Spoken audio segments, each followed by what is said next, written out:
చేశాడంట? కింద వచ్చి అంటుంది, అపరిమితంగా నేను దెబ్బలు తిన్నాను అన్నాడు. చెప్పండి, ఎవరంట? అపరిమితంగా. ఒకసారి 2 గారు సాదంట. ఎన్నిసార్లు తిన్నాడు? చాలా సార్లు తిన్నాడు అని ఉంది. వాస్తవానికి యేసుక్రీస్తు ప్రభువారు అయితే 39 కొరడ దెబ్బలు ఒకసారి తిన్నాడు ఆయన. కానీ పౌలు మహాశయుడు అయితే 5 సార్లు తిన్నాడంట. అంటే చెప్పండి, క్రీస్తు దాసుడు అనిపించుకోవడానికి, క్రీస్తు సైనికుడు అనిపించుకోవడానికి ప్రభువారి కంటే ఎక్కువగా శ్రమ పడ్డాడు పౌలు మహాశయుడు. అందుకనే ప్రపంచవ్యాప్తంగా ఈ రోజున పౌలు మహాశయుని మనం ఏం చేస్తామో తెలుసా? జ్ఞాపకం చేసుకుంటున్నాం.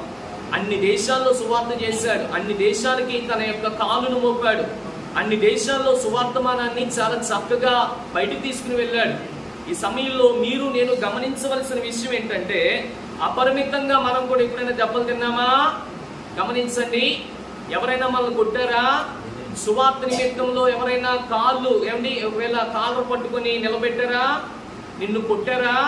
నిన్ను తన్నారా? నిన్ను పిడిగుద్దులు గుద్దారా? దయచేసి గమనించండి. యేసు ప్రభువు అన్న మాట ఏంటంటే, లోకంలో నాకు శ్రమ కలిగింది, మీకు కూడా ఏం కలుగుతుందో తెలుసా? శ్రమ కలుగుతుంది.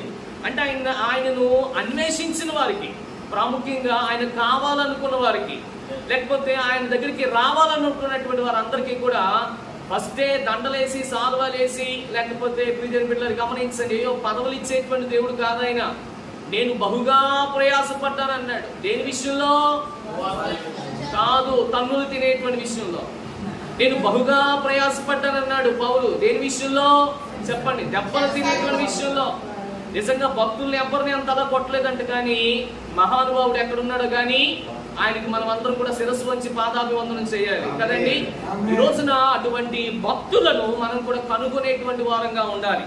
చరిత్రను మనం చదవడం కాదు, కానీ చరిత్రలో జరిగినటువంటి సంఘటనల్ని భక్తులు ఏ విధంగానైతే మనకు వివరించారో ఆ విధమైనటువంటి ఆలోచన విధానాలు మనం కలిగి ఉండి మనం కూడా ఆ విధంగా ముందుకు సాగాలని ప్రభు పేరిట మరొకసారి మనం చేస్తున్నాను.